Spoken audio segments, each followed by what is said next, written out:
Hey there, friends. This is my 15,000th installment of the series, Why You Should Carry a Gun. But first, guys, if you would like one of the shirts like I'm wearing today, go to ballisticink.com. The shirt that I'm wearing today is Show Me Where the Truth Hurt You. Because it appears that I hurt an awful lot of feelings. Not only do I see this in the comment section, but I see this throughout the internet. Anytime I open my mouth, somebody's feelings apparently gets trampled on.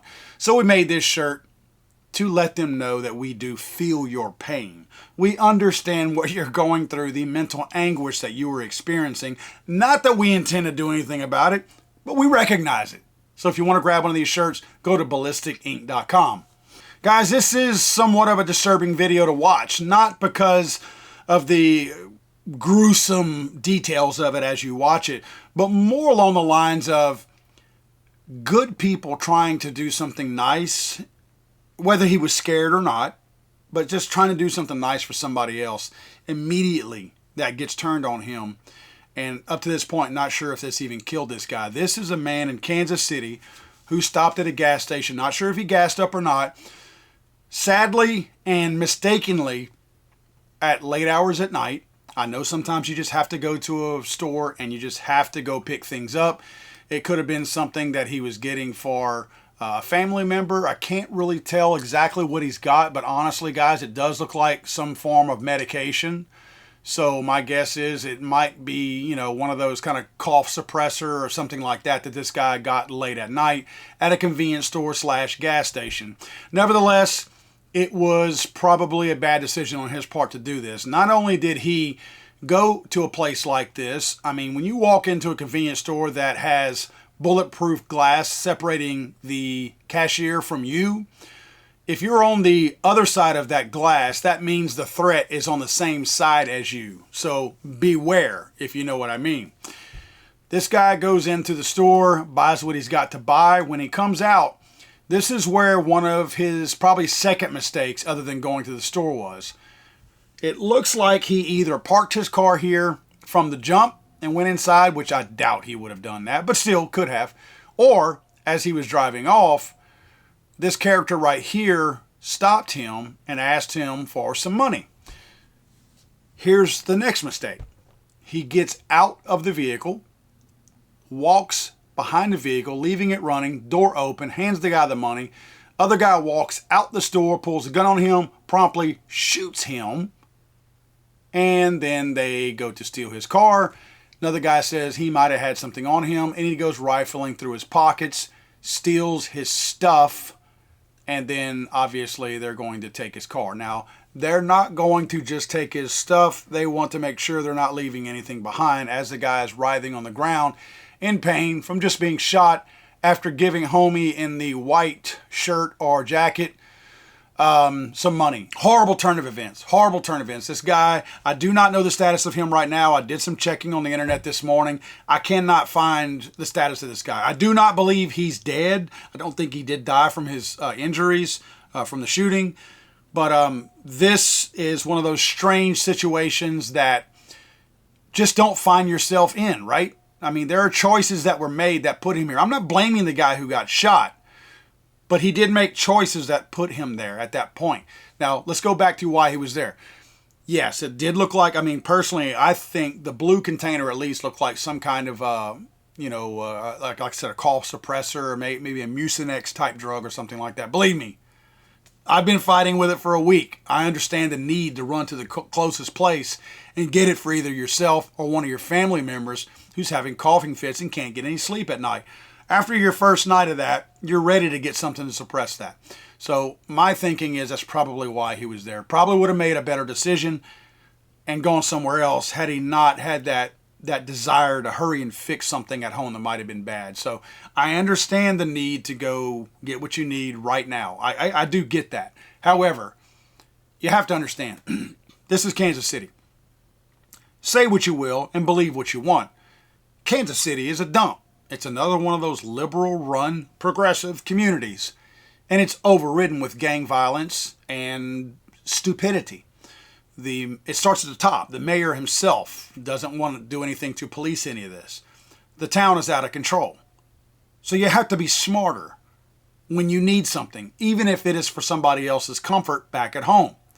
Pick a place 2 miles down the road. Surely there was some other place. Again, I'm not dogging the guy that got shot. It's easy for us to look backwards and, armchair quarterback this, is what I'm saying. But again, he's making some really good examples for things that we should not do, right? Don't gas up, go to these areas that late at night. Don't stop when somebody flags you down for whatever reason. I don't care if they're asking you for money, a ride, or whatever. Do not stop. Look, guys, this is probably going to hurt some feelings. Profile people. When you watch the news at night and you constantly see the same mugshots, I'm not telling you what color, I'm not telling you what age, I'm not telling you anything to look out for. I'm telling you, in whatever town you live in, I don't care if it's in Podunk, Iowa, or downtown Detroit, when you turn on the local news at night and they show mugshots of the people who are committing crimes in your area, when I say the people, I'm talking about those people who currently are committing the crime in your area. That is going to look different depending on what community you live in. Podunk, Iowa is likely not going to have the same profile pictures or the same mugshots that you're going to see in downtown Detroit. But whatever you see on the nightly news as people that they're looking for or that they've caught, profile those people. Stay away from those people.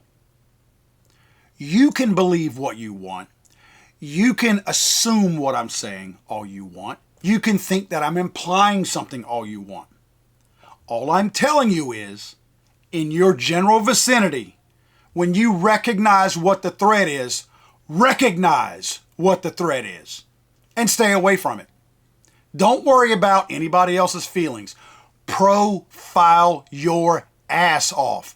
Because this guy, if he had been watching the news in Kansas City and seeing those mugshots at night, he would have known the guy who asked him for money and the guy who shot him are the same mugshots he's seeing night after night in Kansas City. I know there's feelings hurt. You're going to have to, you got to work with it. Work with me on this. Take a deep breath. I know that hurts some of you. Somebody's out there going, oh, Elizabeth, this is the big one. I can't believe you said that. Grow up and wise up and listen to the words that I'm saying, not what you think is a freaking dog whistle or something. The actual words leaving my mouth. Listen to them and heed them, and you know I'm telling the truth. You profile the people who are committing the crimes, and when you see people who look just like them and act just like them and are exactly where they are and exactly at the same time of night that they're committing the crimes, you're likely looking at a criminal or a potential criminal. Trust me, guys, any good law enforcement officer profiles. Any effective law enforcement officer who's worth a damn at his job profiles because he knows what to look for. If you put a badge on somebody, go hang a badge on a guy and tell him you can't profile. And if you're successful at pulling all of that profiling ability out of his mind, that will be the crappiest law enforcement officer ever. You better put him on speeding tickets because he's not going to be worth a damn at sniffing out a bad guy. This guy should have not been here. This guy should have definitely not stopped when somebody flagged him out. And good God, definitely don't get out of your vehicle to give some guy money at a gas station at 10 something at night in frickin' Kansas City or a place like this. Now, I want to generate some thought here. I want to get you guys' opinion on how you would handle this. If you had gone here at this time of night, anyway, knowing it's not a good idea, but you did it anyway. And if you were dumb enough to stop when this guy asked you to stop and ask for money, and you were equally and twice as dumb enough to get out of the vehicle and go give him the frickin' money, if you were carrying a gun, the money guy doesn't seem like he was the threat. But when the other guys had that direct walk straight to you, would you have pulled your carry gun out and shot him immediately? If you saw the gun immediately, would you have shot him? If you didn't see the gun immediately, would you have drawn your gun and shot him, or would you have drawn your gun and told him to back off?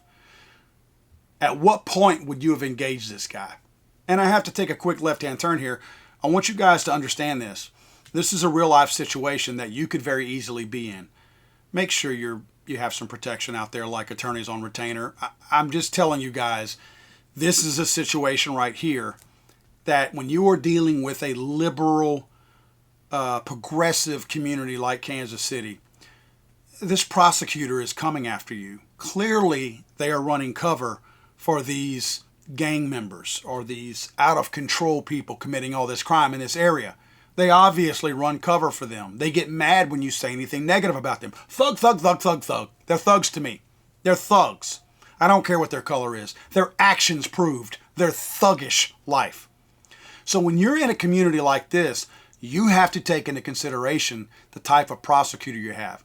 You better have somebody covering your back like attorneys on retainer. I'm just telling you guys, do not, in my opinion, carry a firearm with you in any area, especially an area like this, if you don't have some form of coverage like attorneys on retainer. You are walking in a freaking minefield without that, because these prosecutors want you. They want to make an example out of law-abiding gun owners. They want a person like you to hang on their wall and go, got him. And honestly, guys, looking at this video, would you have gotten that shot off? I do know this, attorneys on retainer would have covered you if you got that shot off. That's one thing. I don't have to wonder what the phone call conversation was, because AOR is definitely going to take care of you guys if you got that shot off. But could you have gotten that shot off? I'm just curious if you could have, because again, this guy is closing pretty fast that came out of the store onto the victim here. Now, I want to know your opinions down below. Please comment what you would have done, how you would have handled this, what this guy could have done differently. Again, I'm not poking fun at the guy. I think he did a lot of dumb things. Sometimes people with a big heart do dumb things. And it sounds like we're dealing with a kind person who got taken advantage of. Unfortunately, we have to be more watchful, because there's a lot of wolves out there. The wolves don't care about us. The wolves want to eat us. And if you aren't doing a better job looking out for your fellow brothers and yourself and your family members, these wolves will have their way with you. The craziness of this scenario right here. Okay, you have the victim who got shot, right? There's 3 other people, the money guy who got the money and the 2 other guys who walked out of the store. So that's a total of 4 people indirectly involved at some point in this. You want to know the craziness as to why I keep putting out these videos correcting the Gun Violence Archive's reports on, quote, mass shootings? You see the video. Do you think this was a mass shooting? I know 4 people weren't shot. Give me a second here. If 4 people have been shot in this type of scenario that you see, would you have classified this as a mass shooting? Think about this. If the guy who got shot had a gun and he ended up unloading on the other 3 guys, 4 people would have been shot. That meets the definition of Gun Violence Archive. So now you would have had 4 people shot at one location. Doesn't matter that there was back and forth fire. Doesn't matter that 2 guns were involved. All they care about is being able to classify this as a mass shooting. Boom, we got our number. 4 people shot. How stupid and how silly would that be to call something like this a mass shooting when clearly it was simply a robbery and they shot the guy? God save the Queen, man. I'm sorry, I thought this was America.